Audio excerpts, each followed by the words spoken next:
Foi na passagem de ano 2019 que as autoridades de saúde na China admitiram que havia um problema. Um número crescente de pessoas estava a apresentar sintomas semelhantes, sobretudo tosse seca e febre antes de contrair pneumonia. E várias destas pessoas começaram a morrer. Os médicos chamaram esta doença Covid-19, Coronavirus Disease 2019, indicando que era um vírus que estava a causar esta doença. Quando tentaram procurar a sua origem, encontraram uma fonte provável: este mercado de comida em Wuhan. Dos primeiros 41 doentes infectados com o vírus, 27 tinham estado neste mercado. Não eram provas conclusivas, mas as autoridades chinesas fecharam o mercado imediatamente. Já tinham visto isto acontecer, num lugar semelhante. Em 2002, um coronavírus apareceu no mercado muito semelhante no sul da China. Este vírus acabou por chegar a 29 países e por causar a morte de perto de 800 pessoas. Agora, 18 anos depois, este novo coronavírus está já em pelo menos 184 países e já causou a morte a mais de 10 mil pessoas. Então, o que é que estes mercados têm a ver com os surtos de coronavírus e por que é que isto acontece na China? Muitos dos vírus que nos causam doenças têm origem em animais, outros animais. Alguns dos vírus da gripe vêm de aves ou de porcos. O HIV vem dos chimpanzés. O ébola vem, provavelmente, de morcegos. No caso do Covid-19, parece ter-se originado no contacto de um morcego com um pangolim, antes de ter infectado um humano. Os vírus são especialistas a passar de umas espécies para as outras, mas é relativamente raro uma cadeia de transmissão em que atravesse 3 espécies em simultâneo e que uma dessas espécies seja um ser humano. É raro porque todos estes hospedeiros teriam de estar no mesmo local, num intervalo de tempo relativamente curto. E é aí que entra o mercado de Wuhan. É um mercado vivo. Nestes mercados, os animais estão vivos e são mortos e vendidos aos clientes na hora. Estão empilhadas umas em cima das outras. E os animais que estão em baixo são ensopados com os fluidos que escorrem dos animais que estão em cima. Fezes, urina, sangue, pus, seja o que for. E é exatamente assim que um vírus salta de um animal para o outro. Se esse outro animal entra em contacto ou é consumido por um ser humano, o vírus pode então, potencialmente, infectar esse ser humano. E se esse vírus passa então para outro humano, está iniciado um surto viral. Em todo o mundo há mercados vivos, mas os localizados na China são particularmente famosos.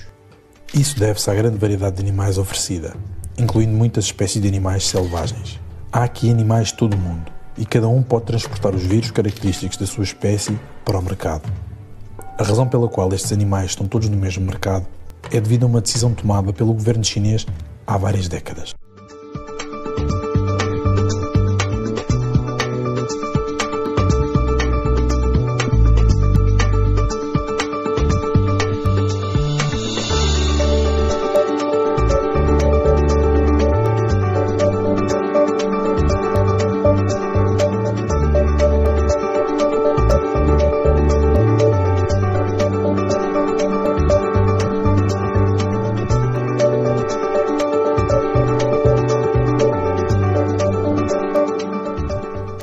Como o coronavírus é principalmente um vírus respiratório, normalmente começa infectando a garganta. Então ele se fixa às células da mucosa da garganta e penetra na membrana das células e produz mais vírus, que destroem as células de origem e começam a infectar as células vizinhas. O organismo, então, produz uma resposta inflamatória. Assim, começa a se apresentar a dor de garganta. Podem atingir as vias aéreas e é quando a pessoa contaminada apresenta tosse. Com a intensificação da resposta inflamatória, aparece a febre, a mialgia e a inapetência. Em casos mais graves, o vírus pode atingir os pulmões, causando a pneumonia, e o sintoma mais evidente é a falta de ar. Nesse caso, quando os alvéolos ficam congestionados devido à infecção, diminuem as trocas gasosas, causando assim a insuficiência respiratória.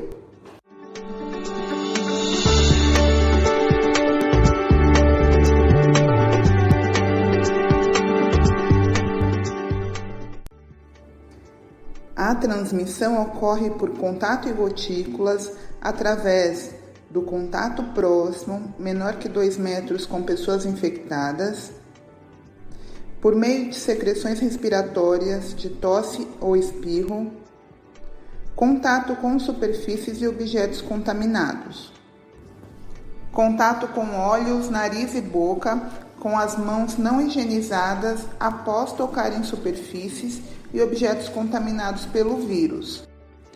A capacidade de contágio é chamado R0 e significa quantas pessoas uma pessoa doente contagia. O R0 deste coronavírus é de 3, o que significa que uma pessoa doente com a Covid-19 transmite o vírus em média a outras 3 pessoas.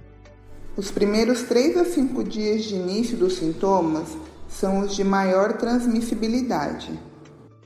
A primeira fase epidemiológica da transmissão do Covid-19 no Brasil foram casos importados, onde havia poucas pessoas acometidas e todas regressaram de países onde há epidemia.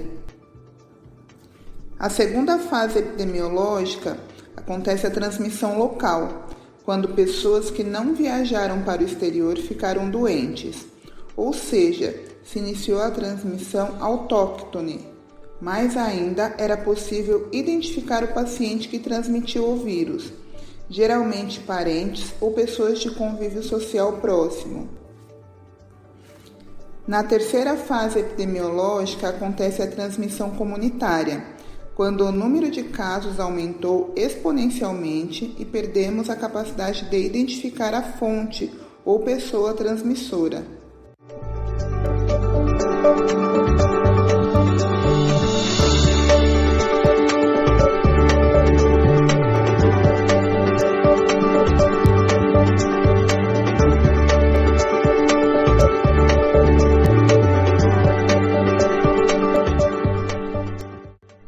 Febre, tosse, mialgia, fadiga, falta de ar, dor retroorbitária e cefaleia, diarreia, odinofagia. Poucos sintomas de obstrução nasal e coriza, quando comparado à infecção por influenza.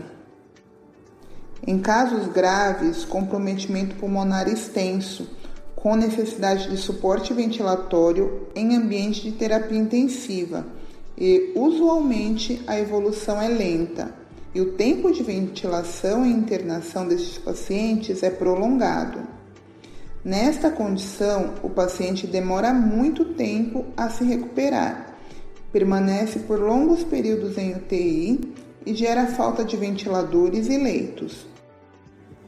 Para um melhor diagnóstico, é importante descartar outras infecções virais mais frequentes no Brasil, em especial a influenza. O diagnóstico pode ser feito com coleta de amostras de secreções respiratórias e utilização de técnicas de PCR em tempo real e sequenciamento viral. A indicação de coleta do PCR deve seguir recomendação do Ministério da Saúde. Na impossibilidade de realização do PCR para coronavírus, todo paciente com síndrome gripal deve ser considerado caso suspeito de Covid-19 neste momento da epidemia. A definição de síndrome gripal é o paciente com mais de 2 anos de idade que apresente febre de início súbito e pelo menos um dos sintomas, como tosse, dor de garganta, dificuldade para respirar, e pelo menos um dos sintomas, como cefaleia, mialgia e artralgia. e pacientes com menos de 2 anos de idade que apresentem febre de início súbito e tosse, coriza e obstrução nasal.